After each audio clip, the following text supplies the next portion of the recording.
Hello friends, welcome to UPSC की पाठशाला। दोस्तों, आज के इस वीडियो में हम idealistic theory of international relation अंतर्राष्ट्रीय संबंध के आदर्शवादी सिद्धांत की बात करेंगे। Friends, there are two basic features of this discussion. First, ये ऐसे बच्चों के लिए यूजफुल है जो पीएसआईआर आउटकम के साथ में सिविल सर्विसेज की तैयारी कर रहे हैं। दूसरा, इस डिस्कशन में न केवल हम किसी टॉपिक को अच्छे से समझने की कोशिश करेंगे, बल्कि उस टॉपिक से जो प्रीवियस ईयर में क्वेश्चन पूछे गए हैं उनको भी समझने की कोशिश करेंगे और सॉल्व करने की कोशिश करेंगे। क्योंकि सिविल सर्विसेज की तैयारी के दौरान जितना ज़्यादा महत्वपूर्ण पढ़ाई को करना है, उतना ज़्यादा ही महत्वपूर्ण आंसर राइटिंग भी करना होता है। तो इसी चीज़ को ध्यान में रखते हुए इस वीडियो को डिजाइन किया गया है। तो चलिए अब शुरू करते हैं। दोस्तों, इस टॉपिक को शुरू करने से पहले मैं बच्चों का एक कन्फ्यूजन को दूर करना चाहता हूँ। बच्चे हमेशा आइडियलिस्टिक थ्योरी यानी आदर्शवादी सिद्धांत और लिबरल थ्योरी यानी उदारवादी सिद्धांत के बीच में कंफ्यूज रहते हैं। अगर हम इस दोनों टॉपिक के नामों की बात करें तो शुरुआत में इस टॉपिक का नाम उदारवादी सिद्धांत यानी लिबरल थ्योरी ही था, परंतु बाद में यथार्थवादी यानी रियलिस्टों ने इसकी आलोचना आदर्शवादी यानी आइडियलिस्टिक करके कर दी। इसीलिए बाद में इस सिद्धांत को आदर्शवादी सिद्धांत आइडियलिस्टिक थ्योरी के रूप में भी जाना जाने लगा। ये आलोचना क्यों की, ये आलोचना किसने की, ये आने वाले वीडियो में हम देखते रहेंगे। अभी के लिए बस इतना जान लेना जरूरी है कि idealistic theory of international relation और liberal theory of international relation ये दोनों एक ही चीज है। और ये एकेडमिक डिबेट का विषय है, हमें इस डिबेट में नहीं जाना है, बस हमें ये जाना है कि ये दोनों चीजें एक ही हैं। तो चलिए अब आगे बढ़ते हैं। अगर हम अंतर्राष्ट्रीय राजनीति के आदर्शवादी सिद्धांत की बात करें तो अंतर्राष्ट्रीय राजनीति का आदर्शवादी सिद्धांत अंतर्राष्ट्रीय राजनीति का प्रथम सिद्धांत है। यह सिद्धांत वुडरो विल्सन के विचारों पर आधारित है। इस सिद्धांत का मुख्य उद्देश्य शक्ति राजनीति का विकल्प तथा शांति की स्थापना कैसे की जाए पर विचार देना अथवा अध्ययन करना है। दोस्तों, जैसा कि आप जानते होंगे कि अंतर्राष्ट्रीय राजनीति के आदर्शवादी सिद्धांत से पहले अंतर्राष्ट्रीय राजनीति के अध्ययन के लिए कोई व्यवस्थित सिद्धांत नहीं था, और प्रथम विश्व युद्ध के बाद में अंतर्राष्ट्रीय राजनीति के आदर्शवादी सिद्धांत की स्थापना अंतर्राष्ट्रीय राजनीति के प्रथम सिद्धांत के रूप में होती है। और इस सिद्धांत की स्थापना करने में वुडरो विल्सन का बहुत बड़ा हाथ था, इसीलिए ये सिद्धांत मेनली वुडरो विल्सन से प्रभावित है। और चूंकि प्रथम विश्व युद्ध के बाद इस सिद्धांत की स्थापना हुई है और प्रथम विश्व युद्ध के जो रिजल्ट आए थे उस रिजल्ट के प्रतिक्रिया में इस सिद्धांत की स्थापना हुई है, इसीलिए इस सिद्धांत का मुख्य उद्देश्य शक्ति राजनीति का विकल्प तथा शांति की स्थापना कैसे की जाए पर विचार देना अथवा अध्ययन करना है। अब हम अगर अपने topic idealistic theory of international relation अंतर्राष्ट्रीय संबंध के आदर्शवादी सिद्धांत को देखें तो अंतर्राष्ट्रीय राजनीति का आदर्शवादी सिद्धांत अंतर्राष्ट्रीय राजनीति का प्रथम सिद्धांत है। यह सिद्धांत वुडरो विल्सन के विचारों पर आधारित है। इस सिद्धांत का मुख्य उद्देश्य शक्ति राजनीति का विकल्प तथा शांति की स्थापना कैसे की जाए पर विचार देना अथवा अध्ययन करना है। बच्चों, जैसा आप जानते होंगे कि अंतर्राष्ट्रीय राजनीति के आदर्शवादी सिद्धांत से पहले अंतर्राष्ट्रीय राजनीति का अध्ययन का कोई व्यवस्थित सिद्धांत नहीं था। इसीलिए जब प्रथम विश्व युद्ध के बाद इस सिद्धांत की स्थापना होती है तो इसे अंतर्राष्ट्रीय राजनीति के प्रथम सिद्धांत कहते हैं। ये सिद्धांत मेनली वुडरो विल्सन के आइडियाज से प्रभावित था। क्योंकि इस सिद्धांत की स्थापना प्रथम विश्व युद्ध के रिजल्टों को देखते हुए हुई थी, इसीलिए इस सिद्धांत का मुख्य उद्देश्य शक्ति राजनीति का विकल्प तथा शांति की स्थापना कैसे की जाए पर विचार देना अथवा अध्ययन करना है। अब हम अगर इस टॉपिक के कॉन्टेक्स्ट को देखें तो कॉन्टेक्स्ट में जाने से पहले ये जानना जरूरी होगा कि आखिर कॉन्टेक्स्ट क्या होता है, क्योंकि कई बार बच्चे किसी टॉपिक के इस महत्वपूर्ण सेक्शन को ही स्किप कर देते हैं या उस पर उतना ध्यान नहीं देते हैं। इसीलिए प्रायः मैं देखता हूं कि बच्चों की किसी टॉपिक को लेकर समझ अंडरस्टैंडिंग बहुत कमजोर होती है। बच्चों, कॉन्टेक्स्ट किसी टॉपिक का जो ओरिजिन होता है या वो टॉपिक किस सिचुएशंस में किस परिस्थितियों में उस टॉपिक का ओरिजिन हुआ है, उस चीज को जानने के लिए कॉन्टेक्स्ट बहुत इंपॉर्टेंट होता है। और हमारे किसी टॉपिक की समझ को जानने के लिए कॉन्टेक्स्ट को जानना बहुत ज्यादा जरूरी होता है। अगर हम इस टॉपिक के कॉन्टेक्स्ट की बात करें तो बच्चों, जैसा आप जानते हैं कि 1940 से 1980 में तक फर्स्ट वर्ल्ड वार चला और फर्स्ट वर्ल्ड वार का रिजल्ट ये हुआ कि जान और माल की ज्यादा तबाही हुई। और पहली बार इस फर्स्ट वर्ल्ड वार के रिजल्ट को देखते हुए युद्ध को रोकने तथा अंतर्राष्ट्रीय शांति स्थापित करने के लिए एक वैकल्पिक व्यवस्था अल्टरनेटिव सिस्टम पर विचार प्रारंभ किया गया। यानी ये पहली बार लगने लगा कि अब हमको आगे युद्ध नहीं चाहिए, क्योंकि प्रथम विश्व युद्ध बहुत ज्यादा भयावह था और इससे जान माल की बहुत ज्यादा तबाही हुई थी। इस संदर्भ में सबसे महत्वपूर्ण पहल तत्कालिक अमेरिकी प्रेसिडेंट वुडरो विल्सन द्वारा की गई। इन्होंने यूएसए कांग्रेस में एक भाषण दिया जिसे 14 सूत्रीय उद्घोषणा कहा जाता है। इनके विचारों का उद्देश्य एक नई विश्व व्यवस्था की स्थापना करना था। इस भाषण के प्रमुख सूत्रों के आधार पर अंतर्राष्ट्रीय राजनीति के प्रथम सिद्धांत का आरंभ होता है, जिसे अंतर्राष्ट्रीय राजनीति का आदर्शवादी सिद्धांत कहा जाता है। इस सिद्धांत का उद्देश्य उदारवादी वैश्विक व्यवस्था का निर्माण करना था। यानी हम देखते हैं कि एक अल्टरनेटिव सिस्टम पर बात कैसे स्थापित उसको किया जाए, इस पर विचार शुरू हो गया था। और इस संदर्भ में सबसे महत्वपूर्ण जो रोल है वो अमेरिकी प्रेसिडेंट वुडरो विल्सन ने निभाया। उन्होंने यूएसए कांग्रेस में एक भाषण भी दिया जिसे 14 स्पीच डिक्लेरेशन, 14 सूत्रीय उद्घोषणा कहा जाता है। और इस डिक्लेरेशन का जो उद्देश्य था वो एक नई विश्व व्यवस्था की स्थापना करना था, to establish a new world order. और इन्हीं स्पीच के जो बेसिस था, इन्हीं स्पीच का जो इंस्पिरेशन था, उसी से अंतर्राष्ट्रीय राजनीति के प्रथम सिद्धांत का आरंभ होता है, जिसे हम अंतर्राष्ट्रीय राजनीति का आदर्शवादी सिद्धांत कहते हैं। इस सिद्धांत का उद्देश्य, जैसा मैंने बताया, कि लिबरल वर्ल्ड ऑर्डर, ए न्यू वर्ल्ड ऑर्डर को स्टेब्लिश करना था।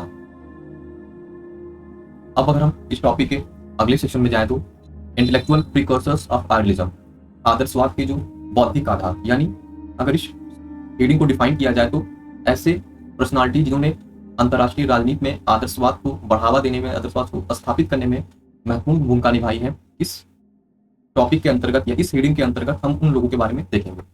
अगर हम सबसे पहले देखें तो जॉन लॉक सबसे फेमस पर्सनालिटी है। पॉलिटिकल थ्योरी में आपने जॉन लॉक के बारे में जरूर पढ़ा होगा। जॉन लॉक मानव स्वभाव का आशावादी दृष्टिकोण लेते हैं, यानी ये मानव स्वभाव के जो आशावादी दृष्टिकोण है उसमें विश्वास करते हैं। ये मानते हैं कि मनुष्य में विवेक है जो उसे दूसरों के साथ शांतिपूर्वक रहने में मदद करता है। Second, Immanuel Kant. Immanuel Kant ये चाहते थे कि यूरोपीय राष्ट्रों के बीच अस्थायी रूप से शांति होनी चाहिए। इसके लिए ये दो सुझाव देते हैं। पहला, स्वतंत्र व्यापार एवं वाणिज्य को प्रोत्साहन। दूसरा, गणतंत्रात्मक शासन प्रणाली को प्रोत्साहन। बच्चों, इमैनुअल कांट आइडियलिज्म या लिबरलिज्म में एक फेमस पर्सनालिटी है। और जब हम आगे आइडियलिज्म या लिबरलिज्म के स्कूल्स में पढ़ेंगे तो एक से या दो स्कूल्स में इमैनुअल कांट को देखने को मिलता है। इसलिए आप बस इतना ध्यान में रख लीजिए कि इमैनुअल कांट भी इंटेलेक्चुअल प्रीकर्सर्स में आते हैं। और ये क्योंकि प्रथम विश्व युद्ध के बाद ही आइडियलिज्म को स्थापना हुई है, इसलिए इमैनुअल कांट का मेन एम यही है कि कैसे हम यूरोपीय राष्ट्रों के बीच अस्थायी रूप से शांति की स्थापना कर सकते हैं। और इसी को स्थापित करने के लिए वो दो सजेशन देते हैं। एक, स्वतंत्र व्यापार एवं वाणिज्य को प्रोत्साहन। दूसरा, गणतंत्रात्मक शासन प्रणाली को प्रोत्साहन। तीसरा, रिचर्ड कोबडेन। रिचर्ड कोबडेन का मानना है कि यदि हम शांति चाहते हैं तो राजनीतिज्ञों, पॉलिटिशियन को बाहर फेंक देना चाहिए। इनके कहने का मतलब यह था कि जो पॉलिटिशियन होते हैं वो नैरो इंटरेस्ट, संकीर्ण हितों से प्रेरित होते हैं। वो कभी लॉन्ग टर्म, दूरदर्शी की भावना को नहीं देखते हैं। इसीलिए हमारे देशों के बीच में जो युद्ध होते हैं वो पॉलिटिकल इंटरेस्ट या राजनीतिक हितों के कारण ही होते हैं। इसीलिए ये मानते थे कि अगर हमको पीस चाहिए, अगर हमको प्रॉपर एक सिस्टम चाहिए, तो हमें जो टॉक है यानी जो बातचीत है उससे राजनीतिकों को बाहर कर देना चाहिए। नॉर्मन एंजल की बुक का नाम द ग्रेट इल्यूजन है। इन्होंने अपने बुक द ग्रेट इल्यूजन में दिखाया है कि यह एक भ्रम है कि युद्ध किसी के लिए भी लाभदायक होता है, युद्ध जीतने वालों के लिए भी लाभदायक नहीं होता है। इसलिए युद्ध का विकल्प ढूंढने का प्रयास करना चाहिए। इसका मतलब है नॉर्मन एंजल ये कहना चाह रहे हैं कि युद्ध न तो जीतने वाले के लिए लाभदायक होता है, न हारने वालों के लिए लाभदायक होता है, बल्कि इससे पूरी ह्यूमैनिटी को लॉस होता है। इसीलिए हमें युद्ध को हमेशा रोकने का प्रयास करना चाहिए और युद्ध के जो विकल्प होते हैं उनको ढूंढने का प्रयास करना चाहिए। Fifth, Woodrow Wilson. इन्होंने 14 स्पीच डिक्लेरेशन दिया जिसने उदारवाद में विभिन्न स्कूलों के विकास को बढ़ावा दिया। हमने अपने कॉन्टेस्ट में वुडरो विल्सन को देखा ही था। देखिए, कॉन्टेस्ट किसी टॉपिक का कितना ज्यादा महत्वपूर्ण सेक्शन होता है। अगर हमको इंट्रो को समझना है तो हमको कॉन्टेस्ट को समझ होना चाहिए। अगर हमको इंटेलेक्चुअल प्रीकर्सर्स ऑफ आइडियलिज्म को समझना है तो हमको कॉन्टेस्ट की समझ होना चाहिए। क्योंकि अगर आपको पता है कि कॉन्टेस्ट जो आइडियलिज्म का है वो फर्स्ट वर्ल्ड वार है, जितने भी इंटेलेक्चुअल प्रीकर्सर्स होंगे वो उसी फर्स्ट वर्ल्ड वार का जो रिजल्ट आया उस रिजल्ट से उबरने के लिए दूसरी बार वर्ल्ड वार न हो, इसी बात को ध्यान में रखते हुए अपने सारे आइडियाज दें। अब हम अगर बेसिक एजम्पशन ऑफ आइडियलिज्म यानी आदर्शवाद की मूल मान्यताओं को देखें तो आदर्शवादियों के अनुसार मानव स्वभाव से मूलतः विवेकशील और परोपकारी होता है, इसलिए अंतर्राष्ट्रीय राजनीति में सहयोग संभव है। सेकंड, अंतर्राष्ट्रीय राजनीति में हिंसा अथवा युद्ध शक्तिशाली अंतर्राष्ट्रीय स्वाभाविक संस्थाओं के अभाव के कारण है। अतः अंतर्राष्ट्रीय संस्थाओं व अंतर्राष्ट्रीय विधियों को शक्तिशाली व प्रभावी करके समस्याओं का शांतिपूर्ण समाधान संभव है। यानी जो आइडियलिस्टिक होते हैं या लिबरल होते हैं वो इंटरनेशनल इंस्टीट्यूशंस और इंटरनेशनल लॉ में बिलीव करते हैं। ये मानते हैं कि अगर एक प्रॉपर इंटरनेशनल इंस्टीट्यूशन हो या इंटरनेशनल लॉ हो तो उसके जरिए हम युद्ध को टाल सकते हैं और हमारी जो कंट्रीज के बीच में जो प्रॉब्लम होती है उसका हम पीसफुल सोल्यूशन भी देख सकते हैं। थर्ड, कूटनीति और विदेश नीति में नैतिकता के तत्वों का समावेश होना चाहिए जिससे सभी का कल्याण व सभी की सुरक्षा संभव हो। आइडियलिस्टिक जो होते हैं वो डिप्लोमेसी और फॉरेन पॉलिसी में मोरलिटी के जो एलिमेंट है उनको जोड़ने की बात करते हैं। उनका ये मानना है कि अगर फॉरेन पॉलिसी और डिप्लोमेसी में हम मोरलिटी को ज्वाइन कर लें तो इससे जो वर्ल्ड वेलफेयर है वो हो सकेगा और जो युद्ध की संभावना बार बार बनती है उसको टाला जा सकेगा। फोर्थ, ये मानव मात्र की एकता पर बल देते हैं तथा अंततः एक विश्व सरकार के समर्थक।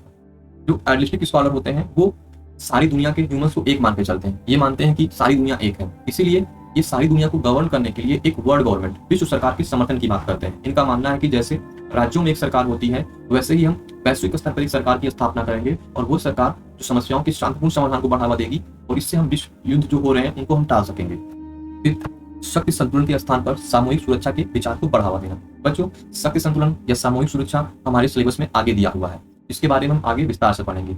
बस यहाँ पर आप इतना ध्यान लीजिए कि जो शक्ति संतुलन होता है वो बढ़ावा यथार्थवादी यानी रियलिस्ट देते हैं, जबकि सामूहिक सुरक्षा यानी कलेक्टिव सिक्योरिटी को बढ़ावा आइडियलिस्टिक या उदारवादी देते हैं। जो लिबरल आदर्शवादी होते हैं वो इसको देते हैं। तो आदर्शवादियों का यह मानना था कि जो शक्ति संतुलन जिसके कारण प्रथम विश्व युद्ध हुआ है, अगर उसके स्थान पर हम सामूहिक सुरक्षा के विचार को बढ़ावा दें तो हम युद्धों को टाल सकते हैं। 6, ये अंतर्राष्ट्रीय व्यापार को बढ़ावा देने के समर्थक हैं तथा आर्थिक राष्ट्रवाद की संकल्पना के विरोधी हैं। बच्चों, जो आइडियलिस्टिक स्कॉलर है, जो आइडियलिस्टिक थॉट है, वो इंटरनेशनलिज्म कोऑपरेशन या इंटरनेशनल कॉमर्स को बढ़ावा देने के समर्थक है। इनका मानना है कि अगर देशों के बीच व्यापार होता रहेगा तो एक कॉमन इंटरेस्ट डेवलप हो जाएगा, और उस कॉमन इंटरेस्ट डेवलप हो जाएगा तो उसके बाद युद्ध की संभावना ही नहीं रहेगी। इसीलिए ये जो आर्थिक राष्ट्रवाद यानी जो टैक्स प्रोटेक्शनिज्म की भावना होती है उस संकल्पना के विरोधी है। इनका मानना है ये चीजें ही, जो प्रोटेक्शनिज्म होता है, संरक्षणवाद होता है, टैक्सिज्म होता है, यही चीजें युद्ध को बढ़ावा देती हैं, यही चीजें संकीर्ण हितों को बढ़ावा देती हैं। 7, ये लोकतंत्र के प्रसार का समर्थन करते हैं तथा लोगों के आत्मनिर्णय के अधिकार को मान्यता देते हैं। जो आइडियलिस्टिक होते हैं वो डेमोक्रेसी के एक्सपेंशन की बात करते हैं। इनका मानना है कि अगर वैश्विक लेवल पर डेमोक्रेसी स्टेब्लिश हो जाएगा तो जो पॉलिटिशियन होंगे वो पीपल को इंटरेस्ट को रिप्रेजेंट करेंगे, ना कि अपने इंटरेस्ट को रिप्रेजेंट करेंगे। और ये चूंकि ह्यूमन नेचर का बहुत ही अच्छा मानते हैं, इनका मानना है कि ह्यूमन नेचर बहुत ही अच्छा होता है, वो कभी युद्ध नहीं चाहता है। इसीलिए जब पॉलिटिशियन ह्यूमन नेचर को या ह्यूमन इंटरेस्ट को, जो अपने लोगों के इंटरेस्ट को रिप्रेजेंट करेंगे, तो कभी युद्ध की संभावना ही नहीं रहेगी या कभी उस संकीर्ण हितों के कारण टकराव होने की संभावना ही नहीं रहेगी। तो इस तरह से हमने बेसिक एजम्पशन ऑफ आइडियलिज्म को देखा है। आप देखेंगे कि इस सेक्शन से यूपीएससी ने एक बार कम से कम क्वेश्चन जरूर पूछे हैं, और आगे जब हम प्रीवियस के क्वेश्चन को देखेंगे तो आप इस बात की गंभीरता को समझ पाए। अब हम अगर स्कूल्स ऑफ आइडियलिज्म को देखें तो बच्चों, यहाँ पर एकेडमी में एक डिबेट है कि स्कूल्स ऑफ आइडियलिज्म यानी जब ये आइडियलिज्म की स्कूलों की शुरुआत होती है तो एकेडमिक डिबेट में उसको नव आदर्शवाद कहा जाता है। वैसे तो हमारे सिलेबस में केवल आदर्शवाद आइडियलिज्म की बात की गई है, कहीं भी नव आदर्शवाद न्यू आइडियलिज्म की बात नहीं की गई है। फिर भी ये समझने के लिए मैं आपको बता रहा हूँ कि जब प्रथम विश्व युद्ध के बाद आदर्शवाद की स्थापना हुई, उसके बाद जब आदर्शवाद ये विश्व युद्ध को नहीं रोक सका, यानी जब आदर्शवाद उस बातों को नहीं धरातल पर उतार सका जिससे द्वितीय विश्व युद्ध न हो, तब यथार्थवाद की स्थापना हुई। यानी यथार्थवादियों ने आदर्शवादियों को पीछे करते हुए अपनी बातों को आगे करना शुरू कर दिया। लेकिन एक समय ऐसा आता है जब यथार्थवाद भी उस चीज पे नहीं खरा उतर पाता है जिस पर उसको माना गया था। उसके बाद आदर्शवाद की फिर से एक लहर आती है, उसी को नव आदर्शवाद कहा जाता है। और बहुत सारे एकेडमिक डिबेट में इन सारे स्कूल्स को नव आदर्शवाद के अंतर्गत रखा जाता है। लेकिन चूंकि हमारे सिलेबस में नव आदर्शवाद ऐसा कोई चीज मेंशन नहीं है, इसलिए हम इस चीजों को आदर्शवाद के ही अंतर्गत पढ़ते हैं। अभी के लिए हम आदर्शवाद के इन स्कूलों को ब्रीफ में समझने की कोशिश करेंगे, क्योंकि हमारे सिलेबस में इन चीजों से जो प्रीवियस ईयर में क्वेश्चन पूछे गए हैं, इन स्कूल से अलग अलग क्वेश्चन पूछे गए हैं। इसलिए ये जरूरी हो जाता है कि हम इन स्कूल्स के बारे में थोड़ा डीप अध्ययन करें और इन स्कूल्स के बारे में थोड़ा अच्छे से जानें। अभी के लिए मैं बस इन स्कूल्स के स्कॉलर और इन स्कूल्स का बेसिक थीम क्या है इसके बारे में आपको बता देता हूँ, ताकि जब आप आइडियलिज्म की इस वीडियो को देखें तो आपको एक चीज क्रोनोलॉजी में समझ में आए कि सबसे पहले इंट्रो हुआ, फिर इसका कॉन्टेक्स्ट हुआ, फिर इसके इंटेलेक्चुअल प्रिकॉर्सर्स हुए, फिर इसका बेसिक एजम्पशन हुआ, और हम स्कूल ऑफ आइडियलिज्म के बारे में बात करेंगे। अगर हम सबसे पहले स्कूल्स की बात करें तो उसमें लिबरल इंस्टीट्यूशनिज्म संस्थात्मक उदारवाद आता है। इसके स्कॉलर वुडरो विल्सन और जोसेफ नाई है। संस्थात्मक उदारवाद लिबरल इंस्टीट्यूशन सबसे ज्यादा बात संस्थाओं की करता है। ये मानता है अगर हम अंतर्राष्ट्रीय संस्थाओं की स्थापना कर दे तो जो अंतर्राष्ट्रीय स्तर पर समस्याएं खड़ी हो रही है उनका उस अंतर्राष्ट्रीय संस्थाओं के जरिए अच्छे समाधान हो सके। जैसे हमने प्रथम विश्व के बाद लीग ऑफ नेशन को देखा था, सेकंड वर्ल्ड वार के बाद संयुक्त राष्ट्र को देखा, तो ये संस्थात्मक उदारवाद से ही कहीं ना कहीं प्रेरित है। और इसमें वुडरो विल्सन के विचारों को तो हमने देखा ही, वुडरो विल्सन इंटरनेशनल इंस्टीट्यूशंस को बहुत ज्यादा बढ़ावा देते हैं, लेकिन वर्तमान समय में जोसेफ नाई ही संस्थात्मक उदारवाद के सबसे प्रबल समर्थक माने जाते हैं।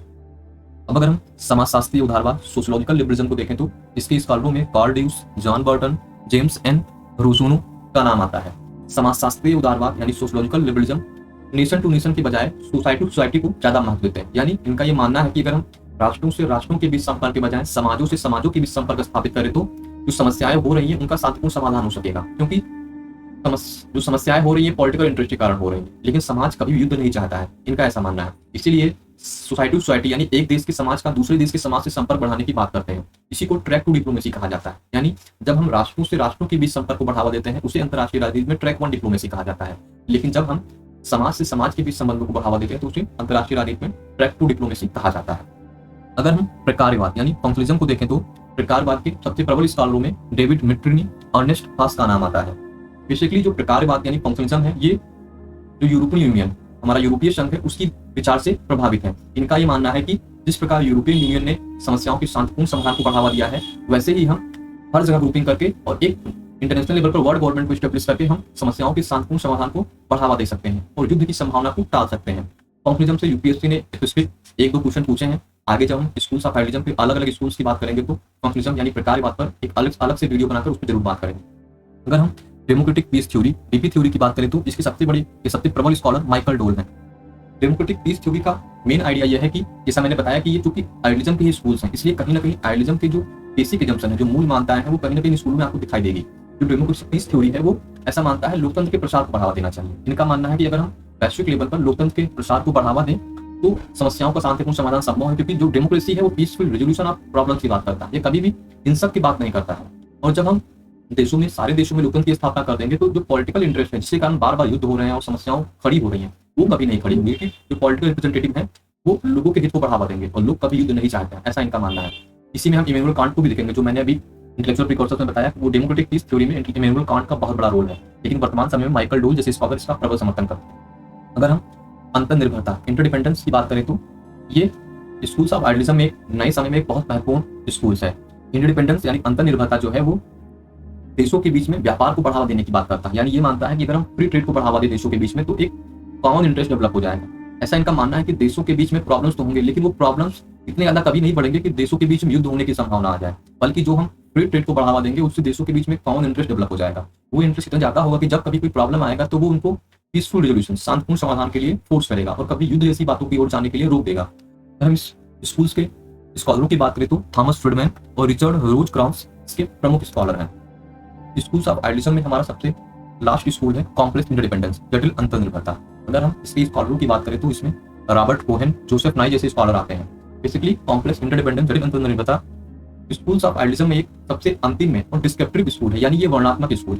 ये कोई सोल्यूशन नहीं देता है कि हम अंतर्राष्ट्रीय स्तर पर शांति की स्थापना कैसे करें, इसके बारे में कोई सोल्यूशन नहीं है। बस ये जो प्रेजेंट में इंटरनेशनल सिचुएशन या इंटरनेशनल की जो स्थिति है उसकी व्याख्या कर देता है। इसलिए हम देखेंगे कि ये एकमात्र डिस्क्रिप्टिव यानी वर्णनात्मक स्कूल है।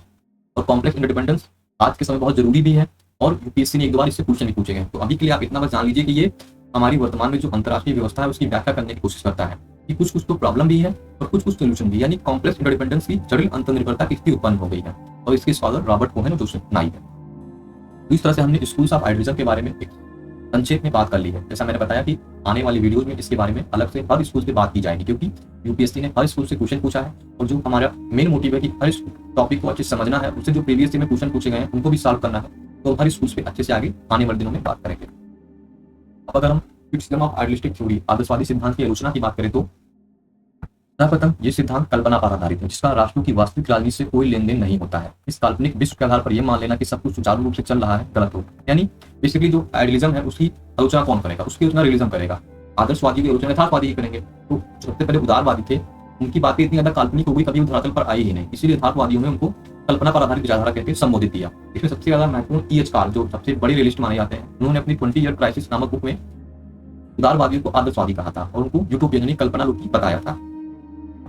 इस उपागम में नैतिकता पर जरूरत से अधिक बल दिया गया है। यह सत्य है कि नैतिकता का समाज में अपना महत्व है, परंतु राष्ट्रों के मध्य राष्ट्रीय हितों के संघर्ष में व्यक्ति व कानून दोनों का विशेष स्थान होता है। यानी आइडियलिज्म में मोरलिटी को कुछ ज्यादा ही जोर दे दिया गया है। मोरलिटी जरूरी तो है, लेकिन आप नेशनल इंटरेस्ट को, जो नेशनल स्ट्रगल चल रहे हैं, उनको आप अनदेखी नहीं कर सकते। लेकिन आइडियलिज्म में कहीं ना कहीं इनकी अनदेखी जरूर है। अंतर्राष्ट्रीय राजनीति कोरी आदर्शवादिता पर नहीं चलाई जा सकती। अंतर्राष्ट्रीय राजनीति के समग्र अध्ययन हेतु तख्त, युद्ध आदि वास्तविक तत्वों को अपनाना अपरिहार्य है। इन मूल यथार्थ परिणामों की उपेक्षा के कारण ही आदर्शवादी दृष्टिकोण अंतर्राष्ट्रीय राजनीति के विश्लेषण में सहायक नहीं रहा है। राष्ट्र संघ की सफलता इसका प्रत्यक्ष प्रमाण है। दोस्तों, जो आइडियलिज्म यानी आदर्शवाद है, ये बहुत ज्यादा आदर्शवादिता पर आधारित हो गई। इन्होंने जो पावर है, वार है, इसको एक्सेप्ट ही नहीं किया। इन्होंने बस अच्छाई की बात की, मोरलिटी की बात की, लेकिन कभी भी जो प्रेजेंट में सिचुएशन चल रही है उसको एक्सेप्ट करने की कोशिश नहीं की। प्रेजेंट में वार हो रहे हैं, नेशनल इंटरेस्ट के कारण देशों में संघर्ष हो रहे हैं, इसकी बात आइडियलिस्टिक थ्योरी कहीं नहीं करता है। इसलिए हम देखते हैं जब फर्स्ट वर्ल्ड वार हुआ, उसके बाद लीग ऑफ नेशन की एस्टेब्लिश हुआ, तो लीग ऑफ नेशन इसी आइडियलिज्म के कारण कभी सक्सेस नहीं हो पाया। और लीग ऑफ नेशन की असफलता इसका प्रत्यक्ष परिणाम है कि आइडियलिस्टिक थ्योरी कहीं ना कहीं कोई आदर्शवादिता पर ही आधारित थी। आदर्शवाद के अनुसार अंतर्राष्ट्रीय स्तर पर संघात्मक व्यवस्था अथवा विश्व सरकार बनने की संभावनाएं बहुत कम प्रतीत होती हैं। सबसे बड़ा कारण राष्ट्र द्वारा अपने राष्ट्रीय हितों हेतु अड़िग रवैया अपनाना रहा है। आज के इस युग में कोई भी राष्ट्र अपने राष्ट्रीय हितों समझौता नहीं करना चाहता और ना ही वह अपने राष्ट्रीय हितों के एवज में किसी अन्य राष्ट्र के उद्देश्यों की पूर्ति हेतु तैयार है। ऐसा कि मैंने बताया कि आइडियलिस्टिक नेशनल इंटरेस्ट या राष्ट्रीय हितों की अनदेखी करते हैं, जबकि हम जानते हैं या हम देखते हैं कि इंटरनेशनल पॉलिटिक्स में अगर कोई चीज सबसे ज्यादा डोमिनेट की अवस्था में है तो वो नेशनल इंटरेस्ट ही है। हर नेशन अपने नेशनल इंटरेस्ट को बढ़ावा देने की कोशिश करते हैं।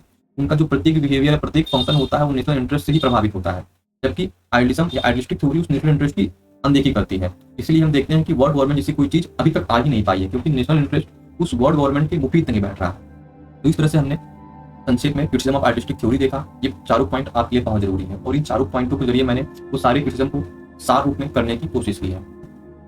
अगर हम कंक्लूजन को देखें तो जैसा कि आप जानते हैं किसी टॉपिक का कंक्लूजन भी बहुत जरूरी क्वेश्चन होता है, और कंक्लूजन हमेशा बैलेंस में होना चाहिए, ना तो बहुत निगेटिव होना चाहिए ना बहुत पॉजिटिव होना चाहिए। तो हम देखते हैं कि यद्यपि इस उपागम में कई कमियां अवश्य, परंतु ये सत्य है कि नैतिकता व्यक्ति, राष्ट्र व संपूर्ण विश्व के कल्याण हेतु लाभकारी होती है। यद्यपि वर्तमान स्वार्थी हितों की पूर्ति के संदर्भ में इसे लागू करना अति कठिन है, परंतु इसका यह अर्थ कतई नहीं है कि यह अंतर्राष्ट्रीय राजनीति हेतु अहितकर है।